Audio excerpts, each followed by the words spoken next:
All right, we'll go ahead and get started. I have Brett Standlee coming up first, and then Cade Cabbiness will come up to that.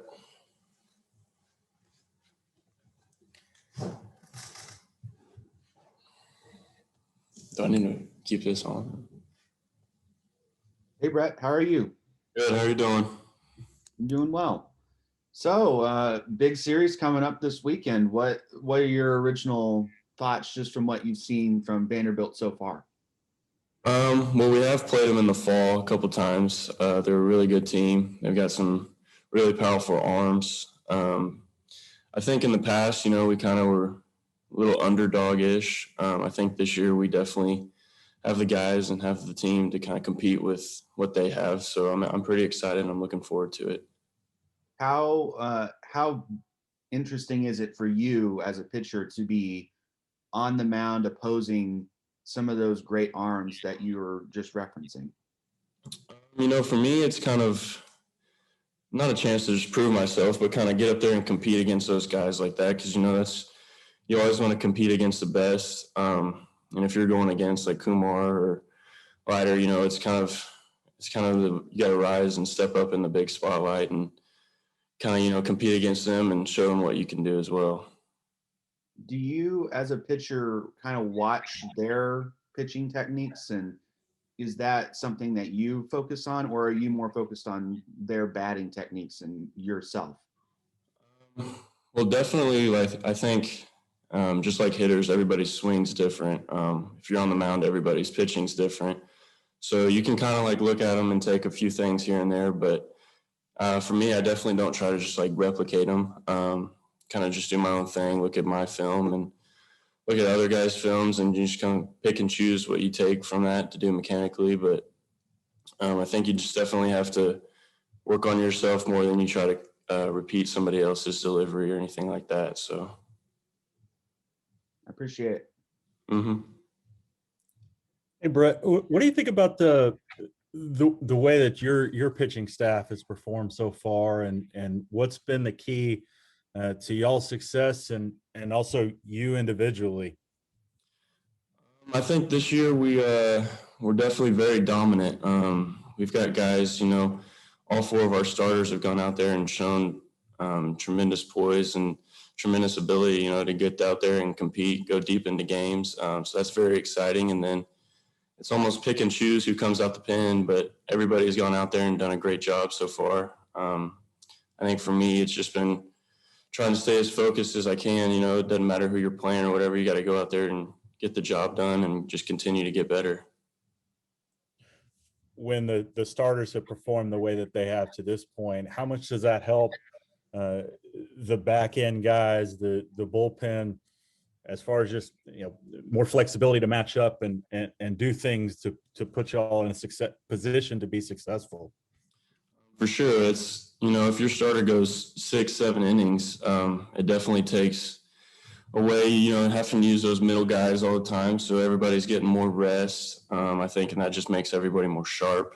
And then, when they do go into those deep innings and the score's 3-0 or 4-0 or whatever, it's kind of, you come out of the pen, you're confident that all you got to really do is pound the zone and, continue to keep what they started going. And a series like this, how big is it this early in the season to get a test like this to sort of whether prepare you for Big 12 play or beyond that, but just sort of get a marker of where you are against a team, as strong as Vanderbilt is? Yeah, I think it's huge. Really, we've only been tested a few times late. GCU and Illinois, those are great teams, but I think this right here will really show us like where our team stands and, how we're performing and how we can, fight.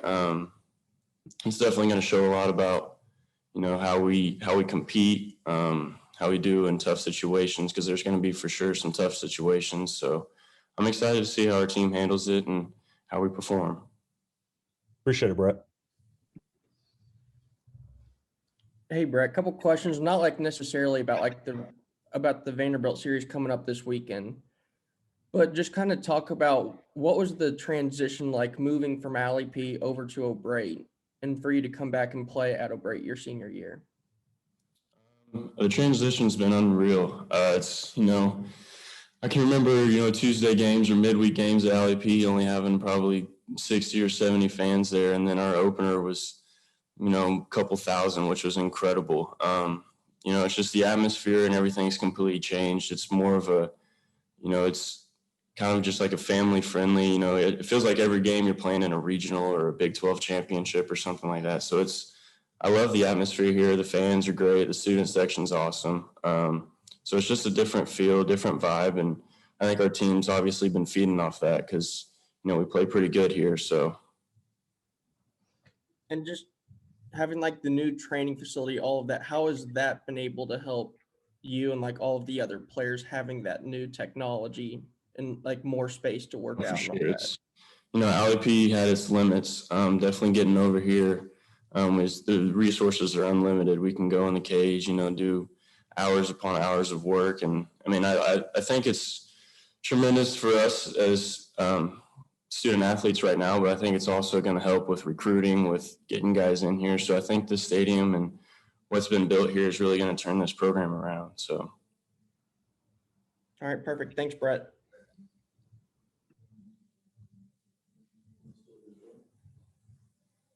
You what? Yeah.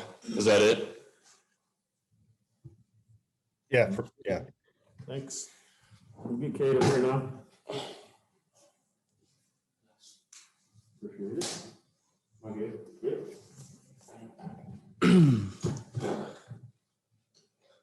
What's up? Hey, Cade, what's up? Yeah. Okay, so I've got a question here from one of the other Ocala beat writers who couldn't be on today. He asks, how long have you been preparing to face and learn about Kamar Rocker and Jack Leader, and what do they present to you that's different from like other pitchers you faced? Yeah, I don't think there's been any direct preparation for those two guys or their staff in general. I think we kind of approach every team and their pitching staff the same way. I mean, everyone at the end of the day, they're throwing the ball to home plate and you got to be ready to hit the ball. But that being said, those two guys over there and their whole staff they're throwing some balls up there at a pretty high level. So, it's going to be a challenge. They're going to be ready to go. I think we will be as well, but I don't think there's anything drastic other than the fact that they might be throwing the ball up there with a little bit more break and a little bit higher velocity. Now, you have been having a pretty decent year in terms of fielding in the outfield. What things have you done just over the course of this season so far, maybe a little bit over the off season, to keep yourself in shape and stay relatively comfortable with your position out there? No, ever since I got here at Oklahoma State, 5 years ago now, I haven't really left right field. So ever since I stepped on campus, I was pretty much out in right field the whole time.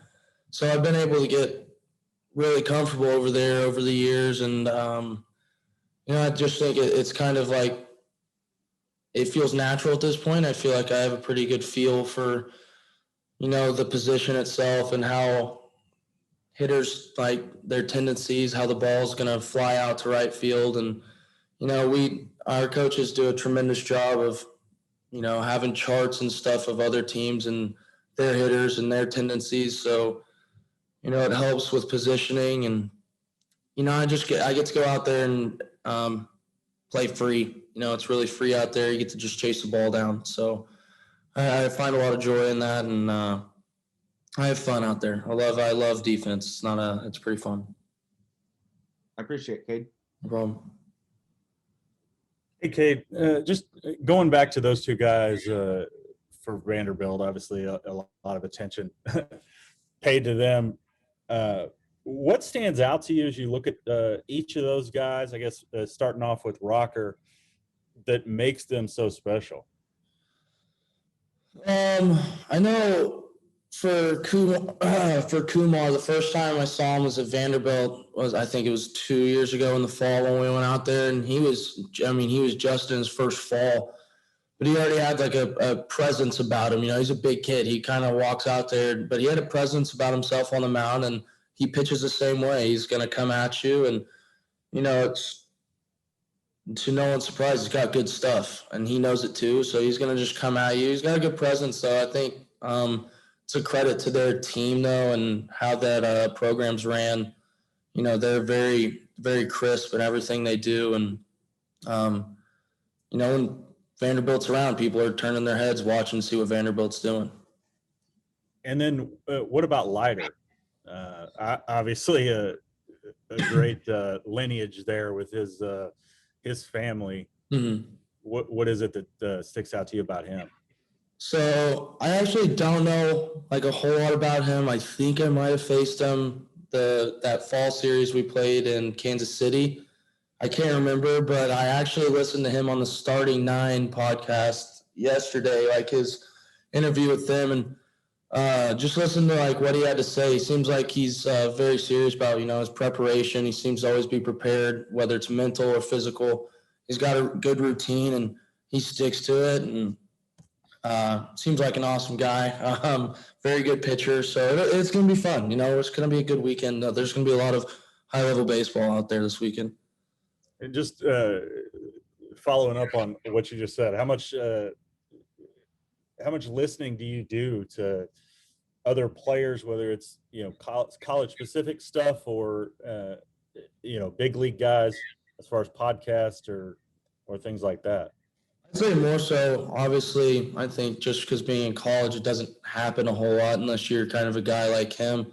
So you get to hear a lot of big league guys, but as much as you can get. With social media, there's clips everywhere of just big leaguers talking about something they do. So any chance you get to like maybe find something that can maybe help you with your game or something you can try out, any chance that you get.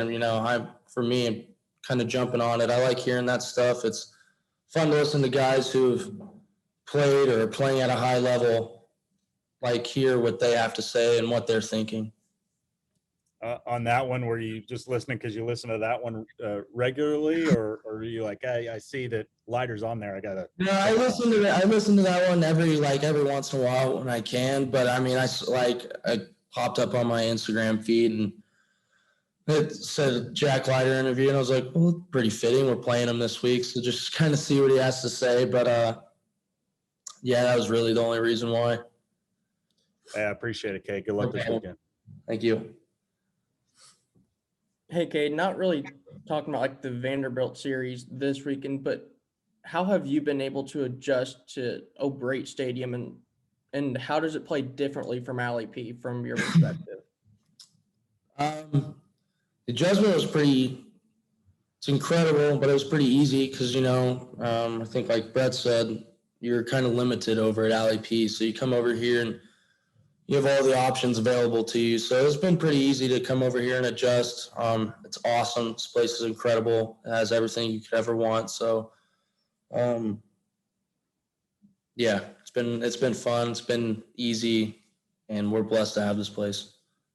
And he talked about, how like O'Brate now has every game it feels like a regional type atmosphere. Yeah. How much do you enjoy playing out in right field? Obviously having the student section, because you didn't have that before. It makes it a lot more fun. I'll say that. We've been over the years, I've gotten to play at some places where they actually have that in right field, but instead of me getting to enjoy what they're saying, it's usually the opposite. I'm having to wear what they're having to say and just kind of take it how it is. But it makes it so much more fun to go out there and like have the fans out there behind you. You kind of feel the energy from the crowd. Whereas at Alley P, I was out there by myself still. So the energy is definitely there. And I think that's the best part, is just getting to feel that and be a part of it.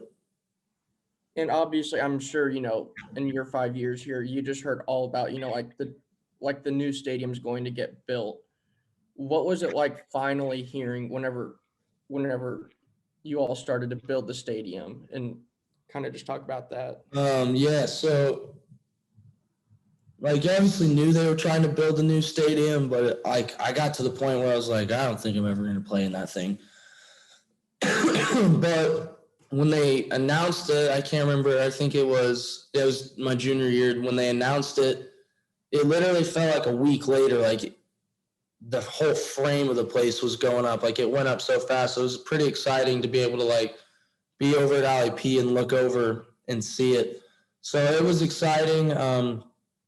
I didn't think I was ever going to get to do it. And then last year when we were going to get to do it and then season got canceled, that was tough, but we're glad to be here now and enjoying every minute of it. Perfect. Thanks, Cade. Thank you. All good? Yep. All right, guys. Thanks for joining us. Appreciate it.